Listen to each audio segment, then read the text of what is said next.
Payag na basbasan ng mga pari ang pagsasama ng same-sex couple.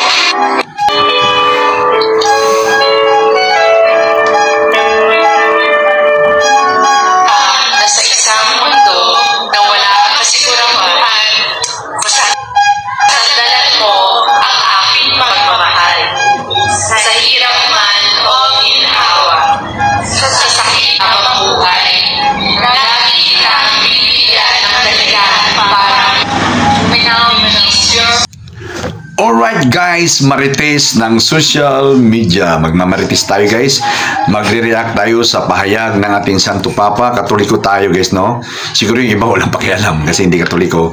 But still, dahil sa bilang ng maraming katoliko ngayon, ay medyo naging controversial ang pahayag ng ni Santo Papa na bigyang basbas ang mga same-sex marriage, no? So, na misinterpret po yan ng ibang mga taong hindi naliliwanagan ng kaisipan. Base sa pare, hindi sinabi na bibindisyonan lang. Hindi ibig sabihin na kumbaga inirespeto lang ang mga damdamin ng ating mga LGBT, no? But hindi ko alam kung ang marriage contract ba ng mga ganon ay parang kinukuan ba, kinikilala ng ating batas, no? So alam ko wala pa wala pang ganung batas, no? So hindi pa siguro accepted sa Pilipinas na basbas, no? Binabasbasan. Ika nga, nirerespeto na lang. Kasi hindi po natin kasi talaga kayang kontrolin yung iba nating mga kuan. Guys, hindi ako galit sa mga LGBT, ano? Hindi ako kontra sa kanila kasi may pinsan po akong tomboy, may pinsan din akong bading, bayot, bakla, no? At mas gusto ko nga rin silang kuwan kasi nakakwilahan ako sa kanila eh. Kung papansinin niyo yung mga video ko guys, ay meron din ako mga bading-bading na mga video, no? So kasi ganun kakwila, no? Pagka ganun ang ginagawa natin. So hindi ako kuwan, pero sabi ko nga, magre-react lang tayo sa nangyayari ngayon sa ating kapaligiran, ano, no? So yun na nga, naging controversial kasi nga bakit daw imbis na number one na magiging kontra ang sa ganung kalakaran ay mga religious leader ay yun pa ang nagbigay ng parang signal na bindisyonan daw. So sabi naman ng isang pare, Father Darwin na hindi naman ibig sabihin na pinayagan. Ang sabi lang, nirespeto, bindisyonan na lang natin, ipagdasal na lang natin sila, no? Ganon. So ganon. Kasi sabi nga ay wala naman hong dapat kuan ng kamay na wala kasalanan. So ibig sabi nga nila ay kasalanan daw yung ganon sa mga biblical na mga at religious na mga usapin, no? Religious na mga usapin, biblical ay kasalanan at isang kababuyan na gawain, sabi nila, no? So sabi ko nga, hindi ako galit sa LGBT guys, no? Hindi ako kuhan. Kasi nung bunso ko guys, ako kasi ay walang lalaki na anak. So gusto ko magkalalaki. So yung bunso ko guys ay hindi ko inalam kung babae ba siya o lalaki nung nasa tiyan pa sa asawa ko. So binilang ko ng mga blue, mga ano ba lalaki na kulay. Paglabas ay babae. So siyempre ay kung ano yung binigay ni Lord, siyempre mamali na tanggapin. So, habang lumalaki yung bunso ko, nakikita ko medyo maliksi na nang bubuntal. Tapos pag tinuturuan ko ng suntukan, kumukuhan siya yung, gumagaya siya. So, ang isip ko, okay, tomboy. So, tinanggap ko na, tomboy ito paglaki. Ganon. Kasi, wala akong lalaki. So hindi ko talaga yung ganong LGBT, ano. Tanggap ko siya na kunwari, anak ko naging tomboy, wala akong kuhan. Kaso lang, awa ng Diyos, naging babae talaga siya. Hindi siya naging tomboy at thank you Lord at hindi naman na gano'n ang anak ko, no? So, ganun ba masabi ko nga, hindi ko kinakalaban ng LGBT at yung mga ganong kuhan. Ang kinukuhan ko lang yung same-sex marriage ay medyo nakukuhan ako. medyo hindi talaga stand ko, hindi ko talaga siya kuhan yung tinatawag na sa aking prinsipyo, hindi ko siya masasabing kung ako ang bibigyan ng approval, ako ang bibigyan ng kapangyarihan na mag-approve, hindi ko siya talaga siya magiging kuha na mag-stand ako na okay lang same-sex marriage kayo, no? Mag-asawa kayo dyan, no? Bigyan kayo ng karapatang nailiglang kayong marriage contract, no? So kayo huwag niyo ikagagalit to mga LGBT, ano? So pagka ganun, nirespeto nga natin kasi nga hindi natin makakalaban ng feelings eh. No, hindi natin makokontra yung damdamin ng tao eh. Masaya sila dun eh, no? Masaya ka sa taong kahit nasabihin mong pareho kayong babae, pareho kayong lalaki, wala namang problema doon, no? So ang kinukuhan ko lang yung marriage, no? Nagsi-same sex marriage na medyo hindi na ako agree doon sa mga stand na yan. Ngayon, pagdating sa biblical, kung na familiar kayo sa Sodom and Gomorrah, no? Sodom and Gomorrah. Ay yan ay mga syudad na sa Biblia yan ha, guys. Excuse me, Biblia yan. Sodom and Gomorrah ay winasak, parang kinuha ng Panginoon yon. Sa Biblia yon.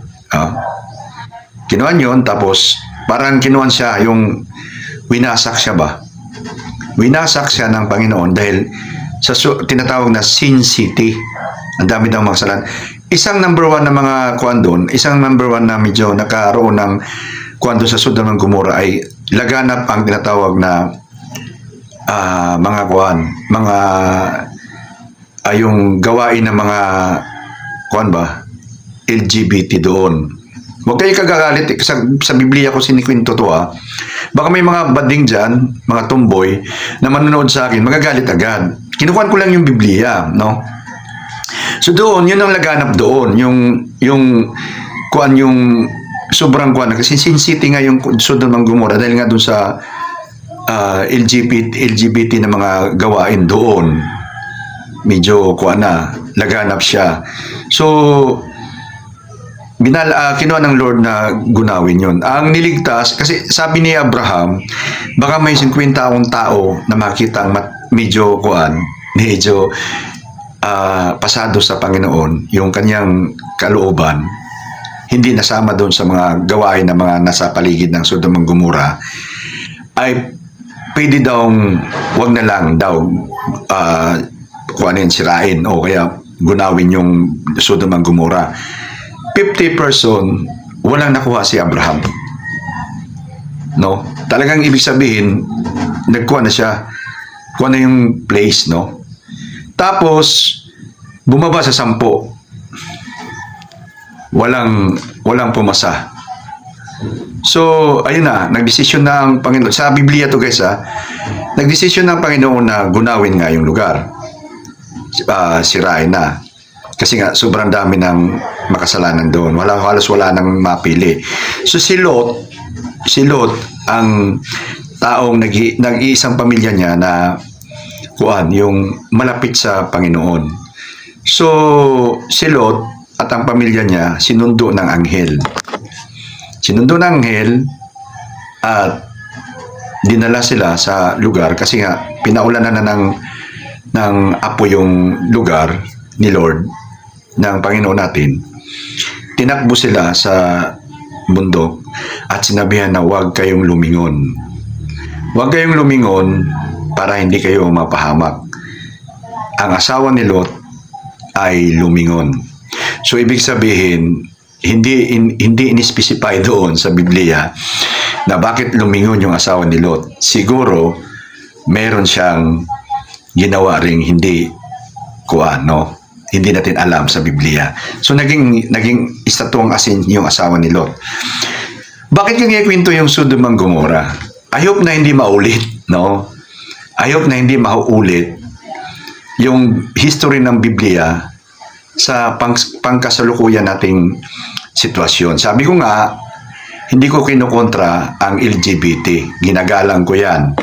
No, maraming LGBT ngayon matatalino, nakaupo sa ating government ngayon at may mga estado sila, may matalino, may kuwan. Sino ba ako para manghusga sa kanila, no? But ang sinasabi ko, hindi ko talaga ma-agree ay ang pag same-sex marriage, no? But ang Santo Papa, sinabi lang niya, bindisyonan natin sila. Ibig sabihin, ang pagbindisyon ay paggalang sa kanilang damdamin. Pero hindi niya sinabi na, i-agree natin na pwede na kayo magpakasal sa simbahang Katoliko. Yun yung pagkakaalam at pagpapaliwanag ni Father Darwin, no? Kaya nag-react ako na, kasi isa rin ako sa nawindang nung sinabing, pinayagan ng Santo Papa na magpakasal ang same-sex marriage, no? Well, kanya-kanya nga tayong stand dito. Alam ko marami magagalit sa akin, pero isa ako sa mga taong hindi agree doon sa mabigyan ng tinatawag na parang approval na ipakasal yung same-sex marriage, no? But still, nasa kanilang kwan yan, nasa kanilang karapatan yan. At hininto ko lang yung Sodom and Gomorrah na sana hindi maulit yung kwento ng Sodom and Gomorrah sa pangkasalukuyan nating sitwasyon, no? Kasi para nangyari, ayon sa gusto natin sa Biblia ay hindi talaga tanggap yung LGBT. Kaya nga marami nagre-react sa Biblia tayo nag-uusap, hindi ko sinabi sa aking kuwan sa Biblia hindi talaga tanggap yan. Isang kademonyuhan daw na gawain, no? But kung papakinggan mo yung kwento ng mga LGBT ay kontrahin ka nila. Kasi sino ka ba para magsalita ng ganon, no? Sino nga ba naman talaga tayo? Ako makasalanan din ako. So I hope na sana ikalang natin sila, bigyan natin kuwan. Pero sana wag naman maulit yung Sodom and Gomorrah na history sa Biblia, no? Na kuwan. Sana kung ito man ay may karapatan ng bawat isa sa atin, sana wag naman nating kuwan. Wag naman nating kumbaga sasamantalahin ang sitwasyon para gumawa para maikulabas talaga yung mga hindi karabas dapat na gawain. Okay? So, marites ng social media guys, peace tayo, LGBT, peace. Peace is the peace. Bisaya kasi. So, kita-kita tayo next video guys. Bye-bye.